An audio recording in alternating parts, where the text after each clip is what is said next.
All right, we'll go ahead and get started. Good afternoon, everyone. My name is Amanda Coltree. I'm the Associate Director of Enrollment Systems and Onboarding Operations here at the university. I'm also the Chair of the Women's Alliance Network. Thank you for joining us for today's annual Leadership Talks event, where every year we feature voices of leaders within our extended community in the spirit of sharing knowledge and uplifting each other, both professionally and personally. Today we have over 100 attendees, both in this room and virtually. And I hope that you enjoy listening in on this armchair conversation about mentoring. Format-wise, we'll be accepting questions after the conversation. So if you think of a burning question that you just need to know, keep it in your mind or write it down, and you'll have the opportunity to ask it after. But before introducing the fabulous women you see on stage with me here today, I'd like to recognize a few individuals in attendance. I'd like to offer a special welcome to one of WAN's newest members, Barbara Chamberlain, who also serves as University Board of Trustees. Welcome to Heather Simmons, Deputy Director of the Gloucester County Board of Commissioners. And also, we have a number of individuals from the President's Extended Cabinet here with us today, as well as attendees who traveled from SOM, CMSRU, and even RCSJ. Thank you for taking the time out of your extraordinarily busy schedules for what I believe is going to be an inspiring and enlightening discussion. I would also like to call out our Special Events Committee co-chairs, Denise Dennery from the Office of Career Advancement, who also serves as WAN Vice Chair. She's in the back. And Jess Canaday from the Office of Alumni Engagement, who also chairs the Marketing Committee. She's right here. And she's taking pictures. Would you expect anything less? These two are the most amazing women. I'm sure if you've encountered them at any point in your working life, you know that they 100%, hands down, know how to plan and organize and execute events. And they do it with grace and poise. Thank you, ladies, for all your work on this event. Over the past few years, the Women's Alliance Network, formerly known as ACE Women's Network, has undergone a remarkable transformation. We have become openly inclusive of all sexes, genders, and identities, changing our name to reflect this direction by including the word alliance. We have expanded our programming format to include remote, in-person, and hybrid events. We are in the process of developing a robust membership model that empowers those of you who join us at events time and time again to play an even larger role in the organization. We've opened up membership to all Rowan campuses and affiliate institutions. In fact, just last week, we had our first RCSJ member come on board. And we continue to build out our well-known and well-respected mentorship program, which pairs unlikely duos across departmental and even campus boundaries to learn and grow from one another. Mentorship is a hot topic for us this year. At our summer retreat, we identified our annual theme as being Next Level You. Up there. And it's kind of a question that we ask ourselves. What's next for me? What's my next challenge? How can I grow? How can I take it to the next level? This is a phrase, take it to the next level, that my supervisor and my mentor, Dr. Rehab Setadine, says time and time again. And if you know her, she's all about taking it to the next level. So when I think about taking it to the next level for myself, what's my evolution as a human being? How can I be a better colleague, build healthier relationships, work on my flaws, be a good mom? As women in particular, in all our richness and diversity, we have a knack for looking inward with these questions, but sometimes we struggle to look outward, to reach out to others for guidance. That's where mentorship comes in. When we enter a mentoring relationship, we lift as we rise. We help each other become the best version of ourselves, and we take us to the next level. And with that to think about, I'd like to introduce our main event. Today, we're discussing creating intentional space for mentorship. Here to share a few words of wisdoms are two mentor-mentee pairs on stage here. First on the left, we have our mentor is Dr. Monika Shealey, Senior Vice President of Diversity, Equity, and Inclusion. She holds a PhD in education from the University of Central Florida and joined Rowan in 2013 as the first African American Dean of the College of Education. The mentee joining Dr. Shealey is Dr. Janelle Alexander. Dr. Alexander is a Rowan alumnus who holds a PhD in education and disabilities studies. She currently serves as the inaugural Director of Diversity, Inclusion, Equity, and Belonging for Washington Township Public Schools. And then on the right, we have our mentor, Dr. Annette Reboli, Dean and Professor of Medicine at Cooper Medical School of Rowan University. Dr. Reboli is also CMSRU's Chief Academic Officer and received her medical degree cum laude from Georgetown University of Medicine. And the mentee joining Dr. Reboli is Dr. Rose Kim, Associate Dean for Faculty Affairs and Associate Professor of Medicine at CMSRU. Dr. Kim holds a medical degree from NYU and specializes in infectious diseases.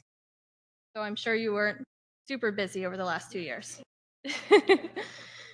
Okay. And finally, our moderator for today is Women Alliance Network Board member and chair of our mentorship committee, Dr. Erin White Pukenis. Dr. Pukenis joins us from Cooper Medical School of Rowan University and Cooper University Healthcare. She is Associate Dean for Student Affairs, Vice Chief and Vice Chair of Anesthesiology, and Associate Professor of Anesthesiology. So please welcome them. And Erin? Thank you, Amanda, and welcome to everybody in the room, and welcome to those of you who are online, and welcome to our panelists. I'm really excited about today. Thank you for joining us.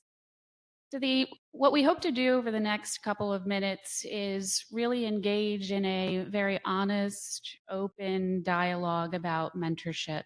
And we've set up as if we are coming to you live from our living room on stage here with our coffee table and our coffee and tea. And we welcome audience participation. So we will have opportunity at the conclusion of the talk here on stage to take questions. So let's go ahead and dive in. So I'd like to start with our mentors first. And I'd like for you to share with the audience your own journey with personal mentorship and how that inspired you or led you to continue the work as a mentor yourself. I may have to call on them. Well, first, I want to say thank you to the Women's Alliance Network for the invitation to participate today. I feel honored to be able to share our collective story on mentorship, but certainly my journey to mentorship as well. So I'll start with, just as I reflected on the mentors in my life, I was sharing with Annette that the first mentor I can remember having was a formal mentor, and it was in my undergraduate program at the University of South Florida. I'm not sure how we were connected, but we both happened to be in the College of Education. She was a reading professor. And at that time, I didn't think a lot about the power of mentorship. I thought, oh, this woman is taking me to wonderful restaurants every time we meet. And I was on the meal plan, and it was so fabulous to go out to eat with her. And then she started to take me to her home. And I just remember, wow, this stranger is inviting me into her life. And she checked on me as I went through my program and after I graduated. And so that was, I think that was a valuable lesson for me, in that I know often we talk about the intentionality of mentorship and how it really should be organic and authentic, and that's true. But there is some merit to having formal mentor relationships, particularly those that are cross-cultural. And she was an older white woman who had very little in common with me in terms of my background and my experience. But I think it really helped me to think about how I could develop those relationships with folks that looked like me, but also with women that didn't look like me, that extended themselves to me, particularly at that young age. And so, in terms of how that influenced me, I sought out mentorship after my undergraduate program and my doctoral program. My next mentor was an older German woman who was my dissertation advisor. And I remember saying to Mary Little, I said, I want to do a qualitative research study and I wanted to focus on culturally responsive literacy instruction. And she was like, okay, Monika, I don't know anything about culturally responsive literacy instruction, but we're going to learn this together. And so I worked for her at the Daytona Beach campus. We became friends, and she became the godmother to my oldest son, Trey, who is a senior this year. And I tell those stories because I can tell you that there are a number of teachers that were my first mentors, and they were in my hometown Black women who were rooted in the community, and they knew all about me and my family, and they told me all the time, you're going to make us proud, you're going to leave this small town and do great things. But when I went into college, I didn't see Black women in my higher ed courses and leadership, and so I needed to develop relationships and networks with the women that were there to support me. And all of those relationships, although they started as professional, they moved to personal. And I think those are the most meaningful for me. And I try to do the same in my own mentorship. Well, I'd also like to add my thanks to all of you for coming today. I always find that these sessions are very much a learning experience. Monika shared her story. And similar to you, Monika, my early mentors were very different from me. In fact, it took me longer to have my first mentor. So my first mentor, I was chief medical resident. So I was pretty far along in my career. Actually, about 30 years old, 29 to 30, already able to see patients independently. And it was the chair of medicine, the chair of the Department of Medicine. And I'm a Northeasterner, Jersey girl, born and true, a fairly liberal, progressive person. And from an ethnic background, my family were immigrants. And my first mentor was the chair who was a Southern gentleman who came from University of Alabama to Washington, D.C. to Georgetown to become the chair. He was a cardiologist by training, very, very formal individual. And we had a lot of different ideas, let me put it that way. But he was great. And he actually helped me get the fellowship in infectious diseases that I wanted. And I learned a lot from him. I studied his ability to interface and work well at an administrative level, and really learn how to navigate things with administrators. The next mentor was actually my infectious diseases division head when I was a fellow. And in many ways, he was more of a sponsor than a mentor because he opened up opportunities with doing writing projects and fostering my research. And then beyond that, it was the person who I took a job with. But by the time then there was a gap. There was a little bit of gap after I left my training. And for 7 years while I worked at an institution in Philadelphia, I really didn't have any mentors. And I took my position at Cooper as a infectious diseases faculty member. And the then division head, who had a reputation as being very giving, actually was also a sponsor. And he helped me join a group. It's got the name Mycosis Study Group because it's a group that studies fungal infections. And that launched my ability to do fungal research. He asked me what I wanted to do. And I said, you know, I'd like to join this group. I have this interest. So he goes, okay. He goes, I'm going to call Jack Bennett, who's the head of it at NIH. And I was like, wow, you could call him? He goes, yes. He goes, I'm a personal friend of his. So he got on the phone right there and he goes, you know, I have a division member here who I think will do a great job with this. Why don't you invite her to your annual meeting? The next thing you know, I was heading to DC for the annual meeting. So none of those mentors really looked like me at all. But they were all very interested and wanted to help me succeed. They were dedicated to doing that. The sponsorship, I think, was important. But I also think it's important to have some mentors who do look like you as well. I think especially for underrepresented persons, I think that that's key.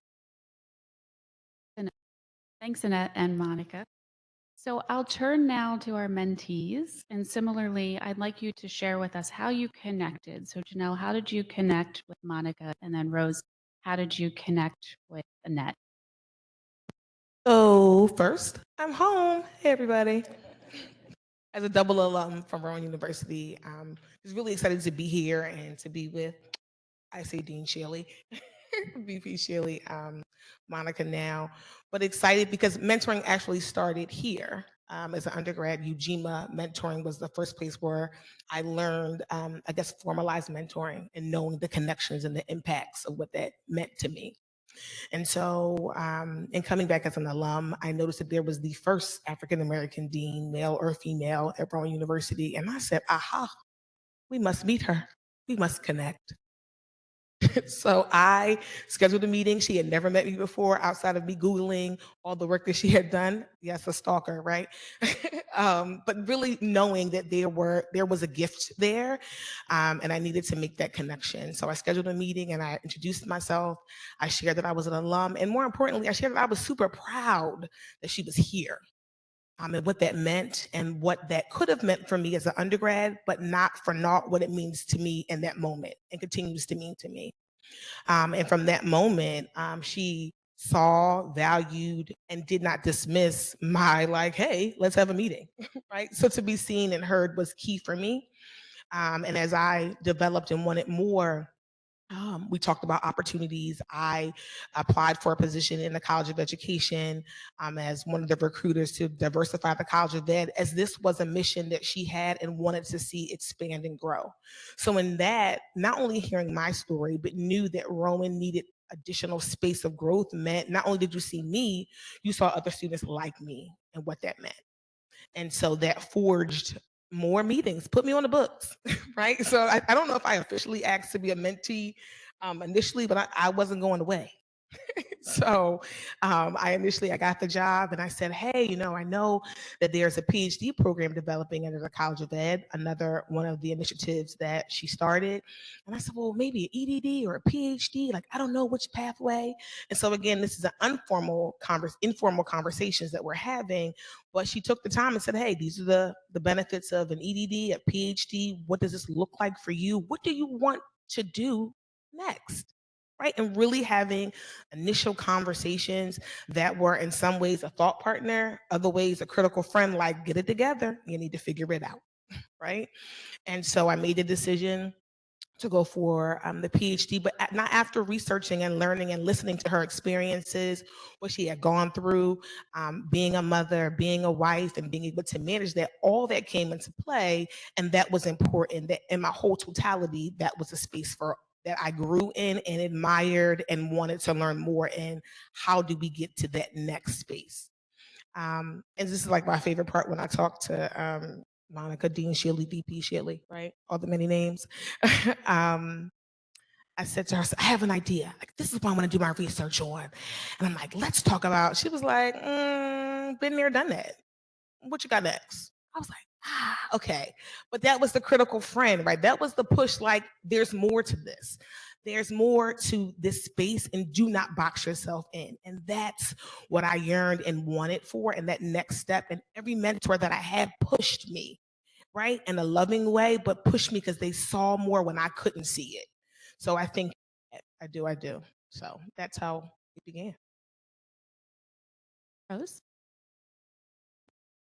So I was actually counting back to when I first started working with Dr. Reboli, and this is our 17th year, so a long time. Yeah, long time. So my journey as a mentee of Dr. Reboli began right out of fellowship, out of training. I was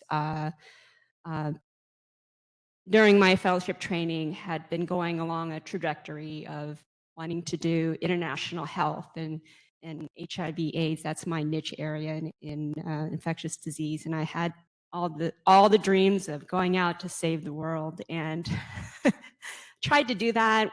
Did some work internationally. Found out, sadly, that it really wasn't in the cards for me, and had to come back to reality and say, I need a job. I need to go work, and I got to figure out what to do with myself. And so put my resume out there. Actually mailed, back when we mailed things, I mailed it to her office with a cover letter.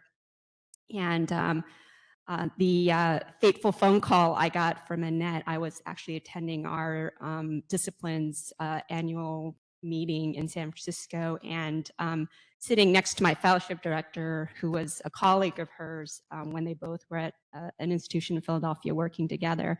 And we had a nice conversation about coming in and, interviewing and, having some commonality in terms of what they were looking for in the division at the time. And so I went in, I hit it off with Annette, Dr. Reboli. I think I said a few things that kind of sparked her interest in me. The big one was interest in teaching and medical education, which she remembered.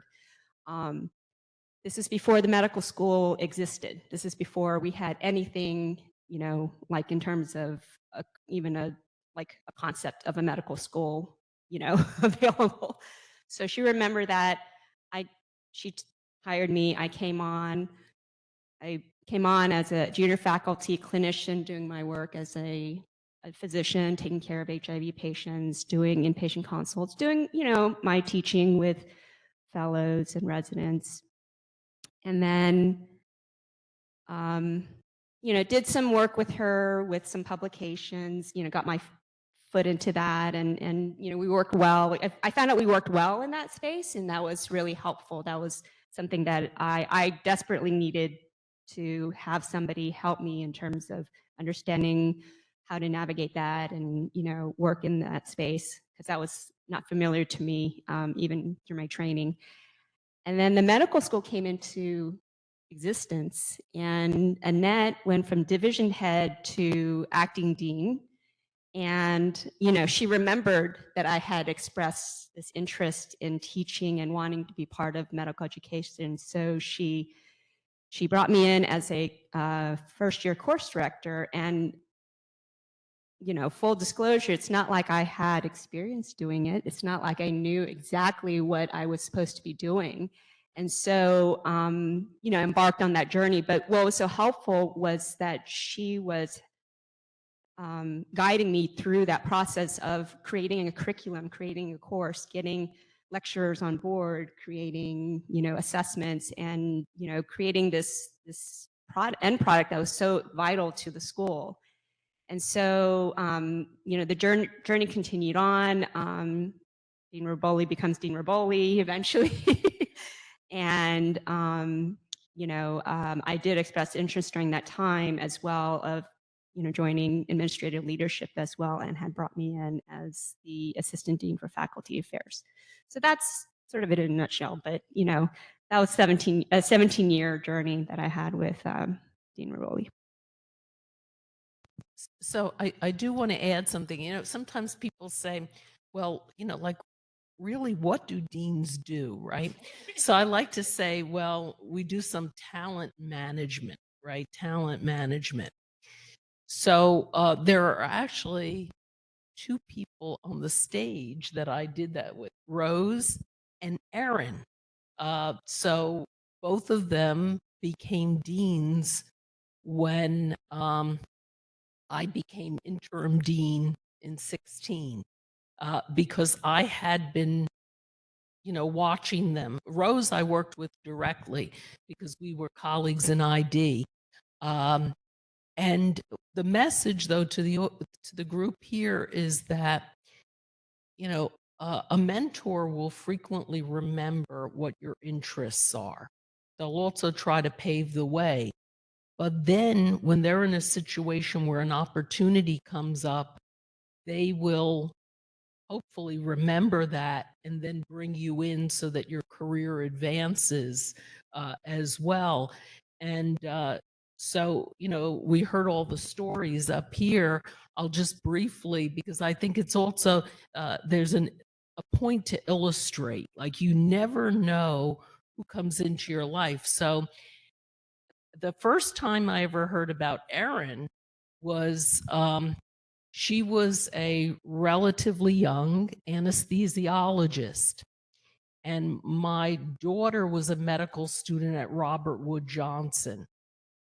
And we were part of that regional campus. I wasn't involved administratively. I was more on the health system side. And my daughter used to complain to me regularly. Okay, she would complain. She'd say, oh, I don't like this course. I don't like this. I don't like that.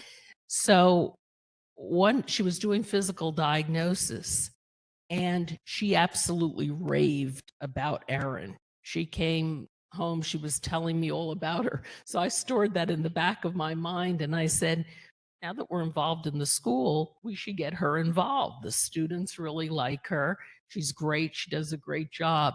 So I think with your mentors, make sure that, and with others you meet, make sure that you share your interests, your desires. If you want, don't be shy about telling people your career aspiration, because hopefully they could help you move along that pathway.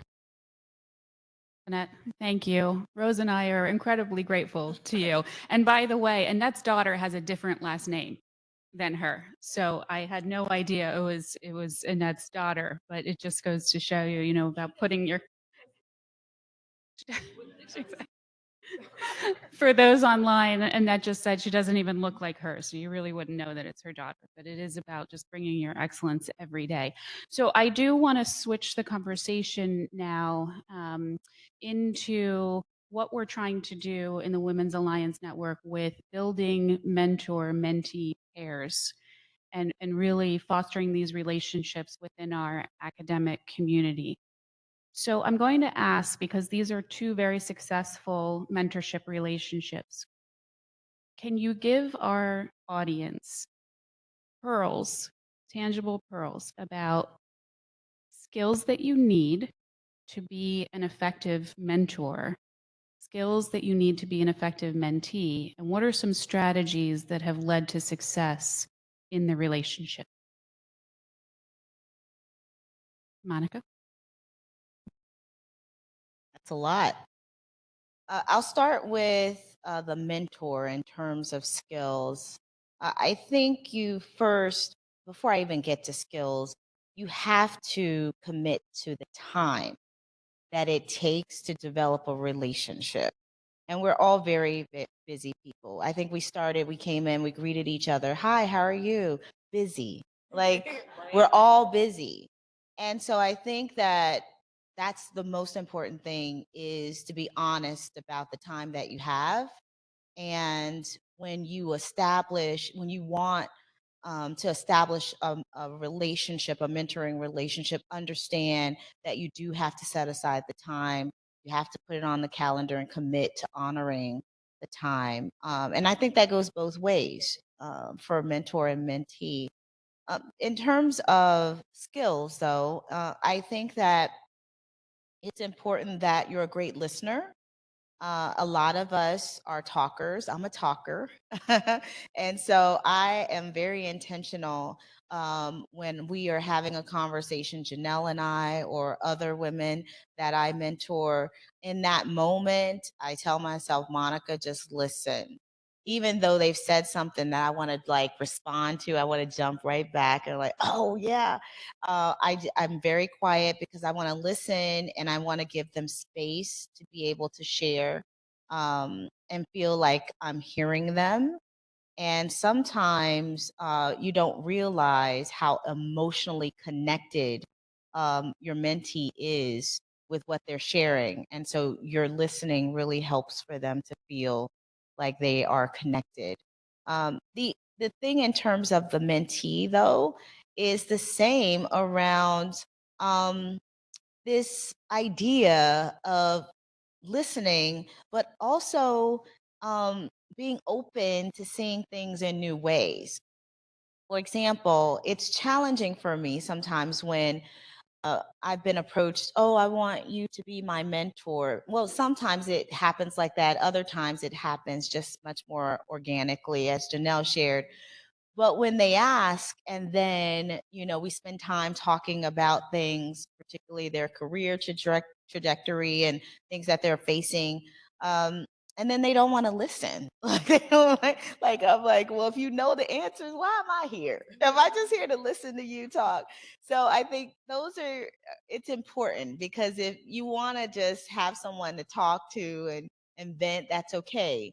But if you want a mentor who's going to share with you feedback, guidance, then it's helpful if you kind of take that. And even if you don't use it or you implement it, you're just like, okay, thank you for telling me that. I'm going to think on that and decide what to do next. So those have been the things that I found very helpful. And then the final thing I would say is in terms of the mentor and knowing exactly how to be helpful, it's not cookie cutter. So every mentee that you have doesn't need the same thing. Some mentees may need for you to really help them to navigate a particular space, or their interests or desires are more narrow. And then in other relationships, it's wide open. So it's not just about work, but it's about family, it's about friendships, it's about community. And so that's when the relationship starts to span in from the professional to the personal, and it becomes lasting. As I shared my earlier example with my mentor, who started professionally as my dissertation advisor, became my friend and became family. So that will happen sometimes, but you have to be open to where the relationship goes. And that's another kind of disposition, maybe not a skill, is being open to where the relationship goes as the mentor and the mentee. Monika made several wonderful points. I'm going to say, I agree with everything you said. I would also add a couple of things. I think that, and each relationship is a bit different, but I think striving for some element of clarity of goals, outlining what the mentee needs or is looking for in the relationship, so that there's not this tremendous disconnect. Also, finding some point of commonality.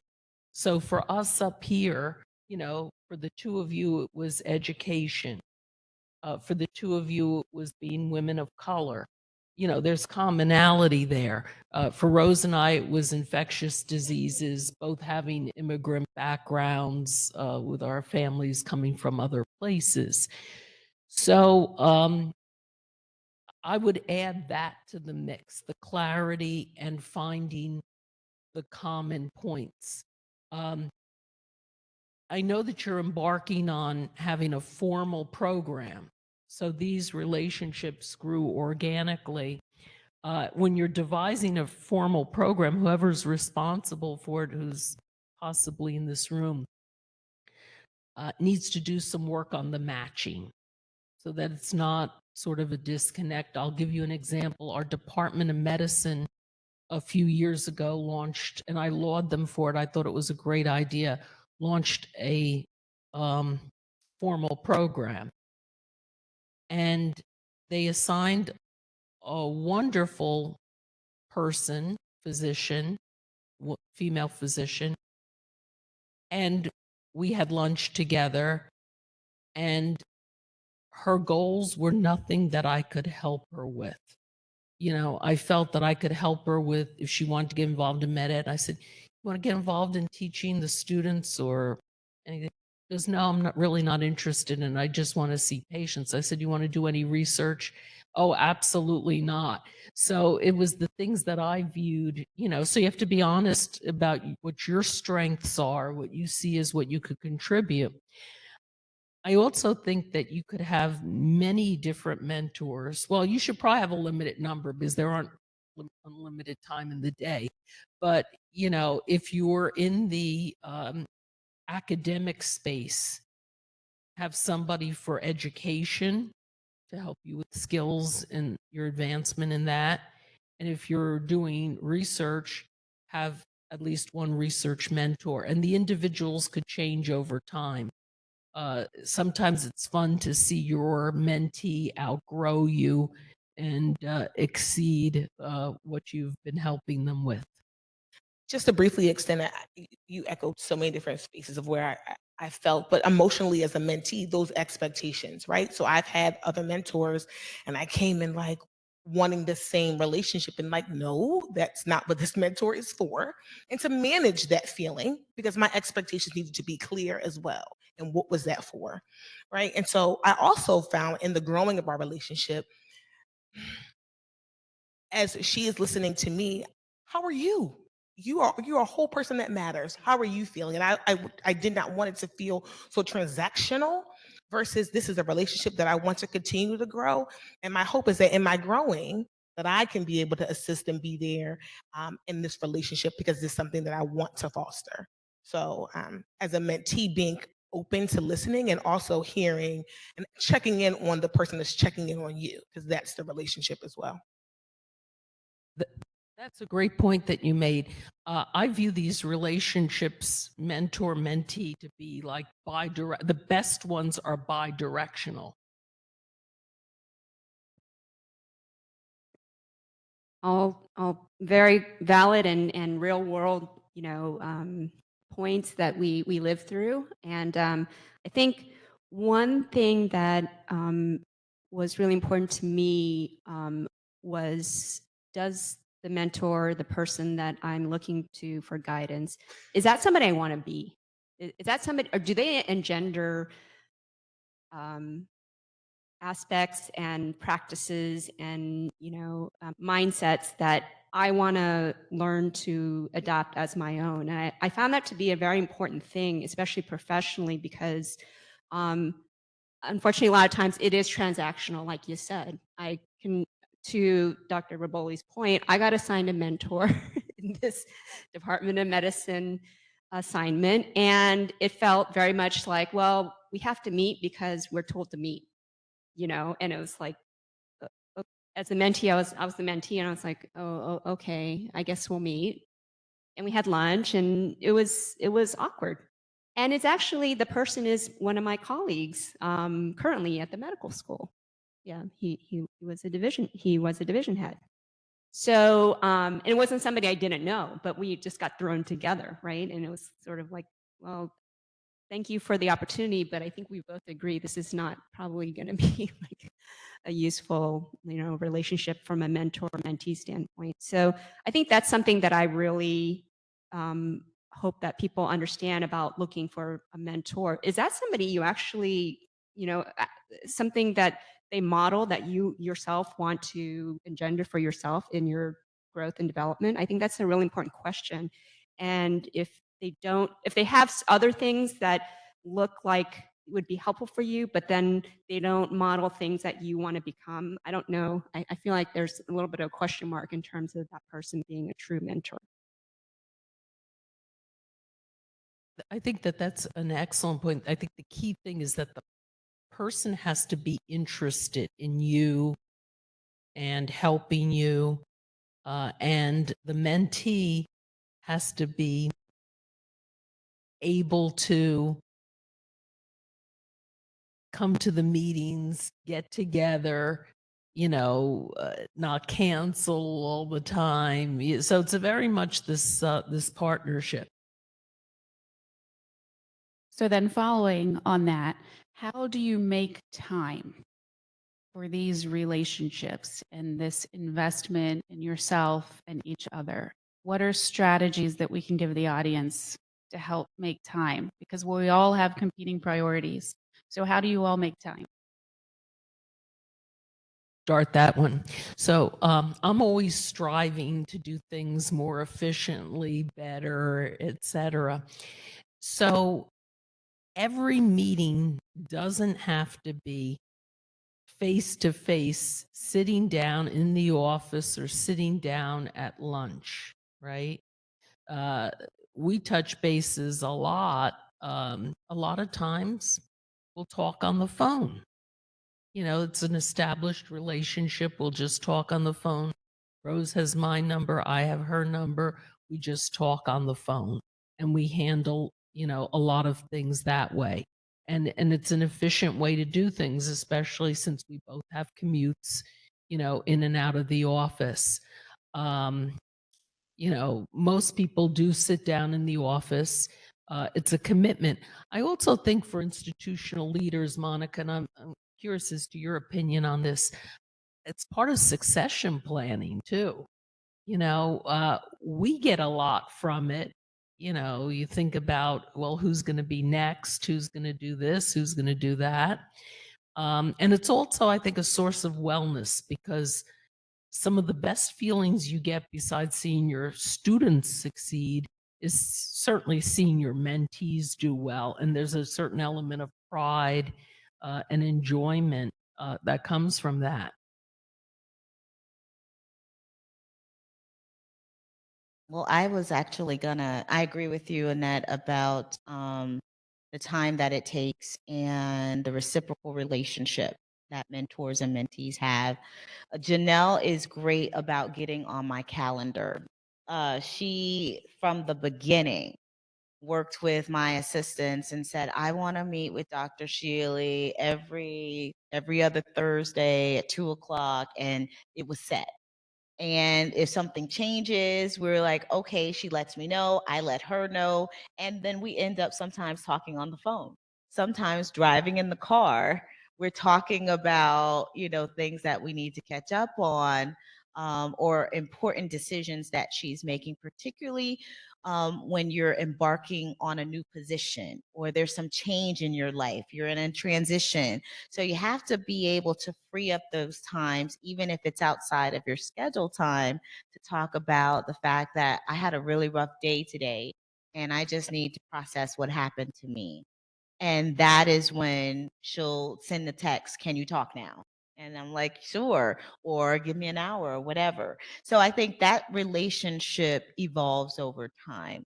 I've had mentees that were in formal relationships where it was just a scheduled talk and we didn't have a lot in common other than maybe this person wanted to be an administrator. So really, I try to find the connections. I try to find things that we had in common, things we could talk about, but it moves much more easily when you have these points of connection, and then you're able to really maximize this relationship.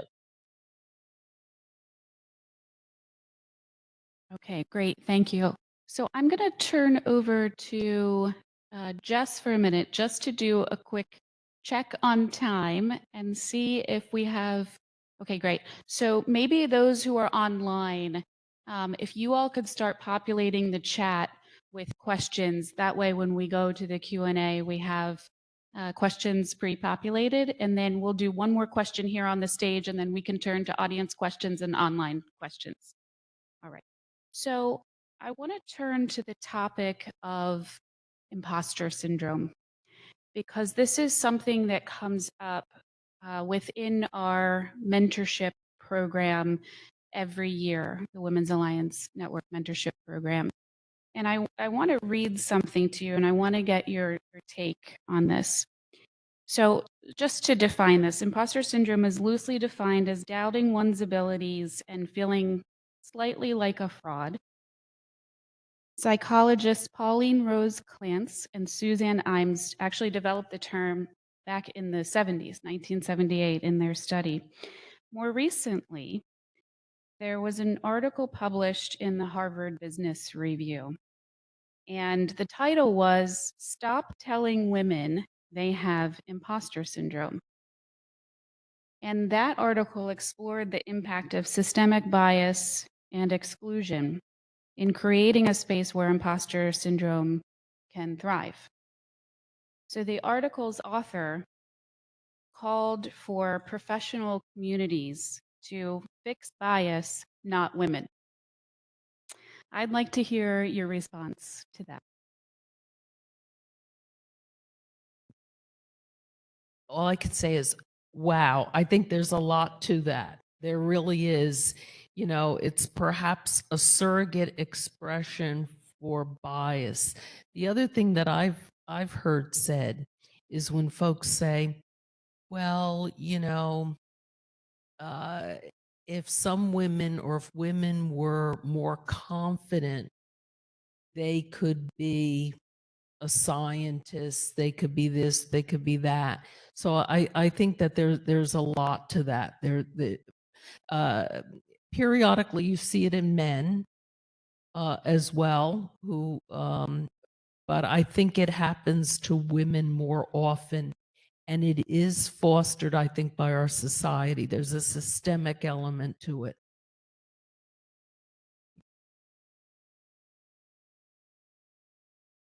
I find this extremely interesting, imposter syndrome, because it's something that me and my friends and colleagues, all women, talk about, but we talked about it at a time where we didn't have language to put around it and call it imposter syndrome. It was this belief that we didn't know enough, we hadn't been here enough, we hadn't done enough yet before we could envision ourselves leading. So, particularly if you don't see women leaders that look like you as a woman of color, then you think, well, maybe I shouldn't be leading a college of ed. I don't see any other Black women leading colleges of eds. I don't see many Black women as deans. Certainly, I hadn't seen that in my time at 4 other institutions before coming to Rowan. And so you then think, well, maybe I shouldn't be doing this. Well, you know, maybe I don't know enough. Maybe there's a reason. And so until you start to think about and reflect on the systemic barriers that may prevent women of color from moving into administration and being tapped for these positions, but also staying and being retained in these positions. They're very challenging, and very, we can attest to, emotionally draining and all of those other things. But when you add the layer of being from a historically marginalized group, then you can think about how the cumulative effect of your identities may weigh on you. And then you start to think internally, maybe I'm not enough. Maybe this isn't for me. And so what I would say to that is once I began to move into administrative positions, I got to interact with a number of men, and this is no disrespect to men in the room or amazing men leaders that I've encountered, but there are some that I would say to myself, how did you get a job here? Like, how in the world did you get a job here? Like, and we laugh at that, and I know I'm not the only one. But there have like, and I'm thinking to myself, and I was thinking, I'm not enough like this guy. Right? So I think that when I talk to men, honestly, I never hear them when they're thinking about new positions that they're going to take on or they are looking for jobs. I never hear them say, Monika, I think I need more time. Or maybe when the kids are older, then I'll take that on. Or, I think I need more experience and expert. They're like, yeah, I can do that. I can do that. Yep. Whatever I don't know, I'll learn or get somebody to help me, train me up. I got it. And then that's how I started to really deal with what could have been, imposter syndrome for me, raising its head every time I think about a new opportunity. I tell myself, you can do this. You can do this. You have everything you need to be successful. Even if it's in an area you don't know a lot about, you have the skills to be able to find the resources. You have some skills that are transferable. So it may not be an area of expertise for you, but if you have the passion, the drive, the interest, then you will do the work that it takes to become effective and successful. So I think that that's come with time. Certainly, I didn't start out that way.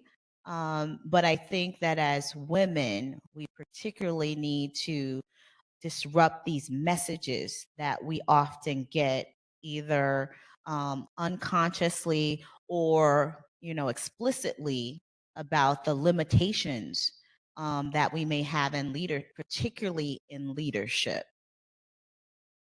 Oh, please go ahead. Oh, so I totally agree with Monika, and I think we have to bolster each other and create opportunities. There are two things that bother me to this day. Men go play golf.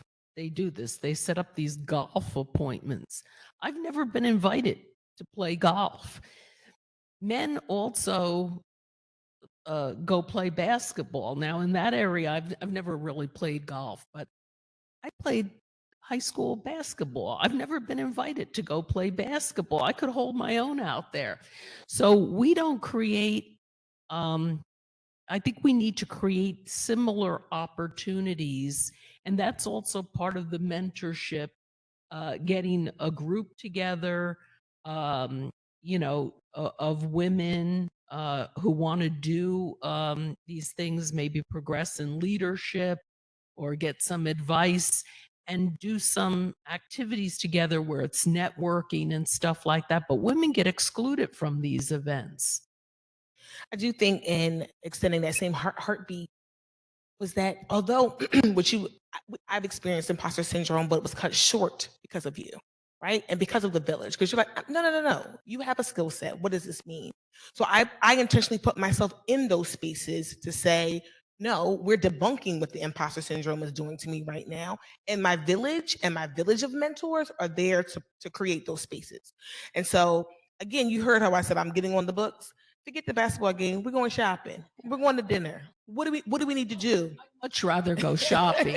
I'd rather do that. And I think for me, that was the feeling that I needed. And that's what I'm tapping into. And every day, to your point, I am drained. I am tired, but there's a resurge in me when we talk. Right. And that's what I'm tapping into intentionally, because I am not what they say I am. I am more than, and my village says that. I'll ahead, make it Grace. short. I think I ran into this, I don't know if it's early, but as I was forming my career path, where I did my training and fellowship, it was in a very entrenched place. Like if you didn't follow this pathway or this pathway, you didn't have a lot of value in their eyes. So I sort of bought into that, unfortunately, and I had a little bit of a, a crisis, so to speak, as I was finishing up my fellowship. But then I think having met Dean Reboli and being able to sort of recreate what I thought I would be was like everything. I think it totally changed the trajectory of my professional career. Had I stayed in an entrenched, system, had I stayed there and tried to make something of it, I wouldn't be sitting here. I wouldn't be able to do what I do now. I can't even imagine how my life would have been, any better. Thank you all. And I just want to underscore what you've heard here, which is the importance of mentorship, but also the importance of allies. And you heard Amanda say we changed the name to the Women's Alliance Network. So I do want to recognize the men and the other leaders who are in these positions who can help to lift women. And I want to just say how important that is. If you have that ability to sponsor somebody who is worth it, then please continue to do that. So now we're going to turn to audience questions. And I think Michelle is in the room and she has the mic if any questions are in the room. And then Jess, if we have anything in the chat. So any questions in the room for our panelists?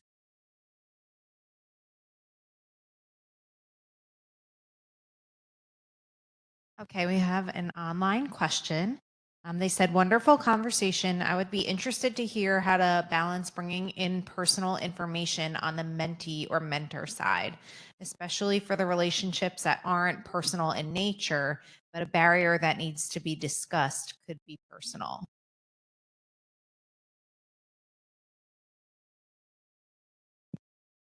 So I hope I'm interpreting this correctly. I think intrinsic to the mentee mentor relationship is any professional relationship that the information stays confidential.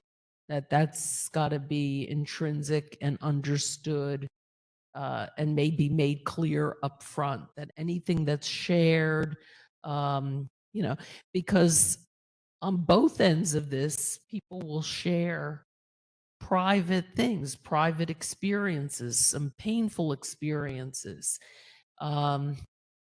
So I think confidentiality and respect is key. If I hope I answered the question. Is that what they were asking?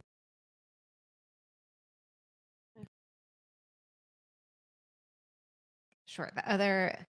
They haven't responded to say that's not what they asked, so that's a good sign. The other question we have is, what would you say to a person who is interested in being mentored, but isn't exactly sure where they see themselves professionally next?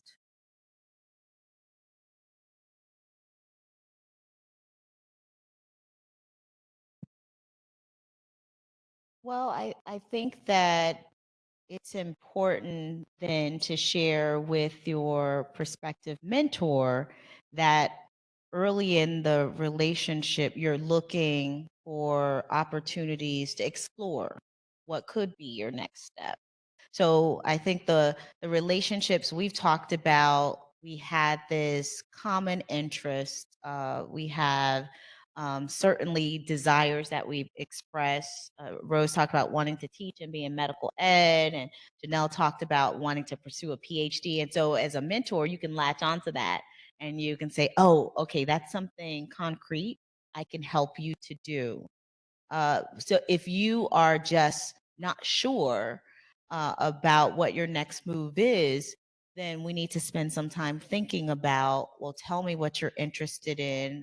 What would you do, if you weren't getting paid for it? All those questions that we often get asked to try to help us to figure out what it is that we want to be doing, that we are certainly passionate about, but also see as a natural next step. And I think that's possible. You just have to be explicit with your mentor that that's what you're pursuing. I think it sets the stage as well, right? The vulnerability in the mentee or mentor relationship, coming with I have this nugget, but I don't know what's next.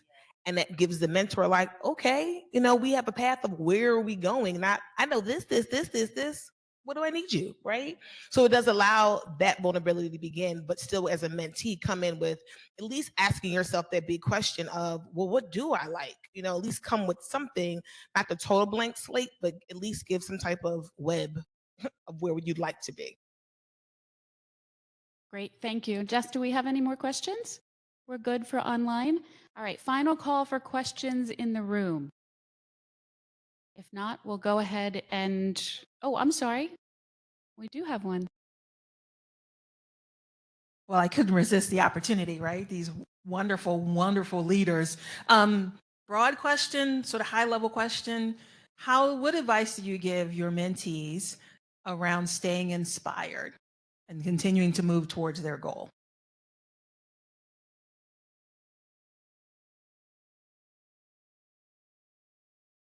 Well, I would offer my mentee the advice that I give myself to stay inspired. So oftentimes I know that in my career, I've been engaged in work that is focused on building structures and systems. And so you don't often see the immediate fruits of your labor. You don't see that every day, and it might be years later. We talk about the College of Education. That was, I started in 2013. We built for 6 years, and then I left it. And now some of the fruits of my labor of starting to see, and it benefits certainly everyone in the college and the university, but that instant gratification I didn't always get, but I was inspired by the vision. And I think that's what keeps me going, is the opportunities to build towards a vision that you may not see it totally fulfilled during your time at a particular institution or a position, but the fact that you're contributing to the vision or you're leading and implementing the vision, that's inspiring and motivating for me. So I hope that I have passed that on to Janelle and my other mentees, because there's so many barriers and challenges that we face every day as we are working in our spaces, and you can get beat down. But if you focus on the work that inspires you and the relationships that you're developing along the way, I think that will keep you going. I think in being open with the vision, right? So, right, you are a part of the inspiration. And I know promise you it was not planned, right? As the inaugural DEI at Rowan, and I'm an inaugural DEI for P12, like the little sister of like the work, hearing that journey, that aspiration, and being open. And I think the transparency was key. Like, this is what I'm forecasting, this is what I'm seeing. And again, we talked about debunking the imposter. Like, I can do it, you can do it. Like, that's the let's go, right? And that's inspiring, and being open with your journey and being vulnerable to say, yes, today was hard, but I'm continuing to go. Every day is not easy for me, and I know it's not for you, but that's following that path. So I think that was awesome as well. I think it's the rare individual that has a totally perfect, straight, direct career path, right? Most careers have highs and lows, and helping buffer those, I think, becomes important also in the relationship. If there's a disappointment that comes up, something that didn't happen or didn't happen in due course the way it was expected to, as physicians, we tend to analyze the situation and then try to think about, well, what are we going to do next time to really make this happen?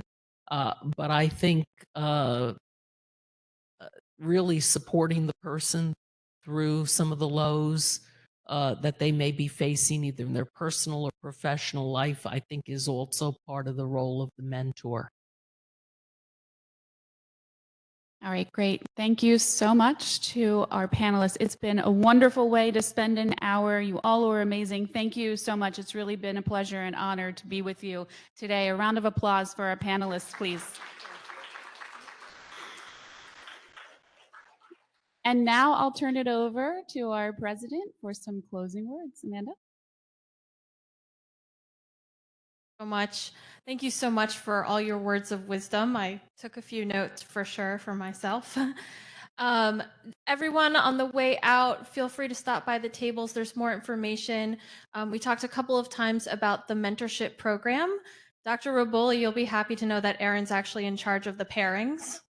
So she does a great job making sure that goals are aligned and interests are aligned. And thanks again for coming out today. Take care.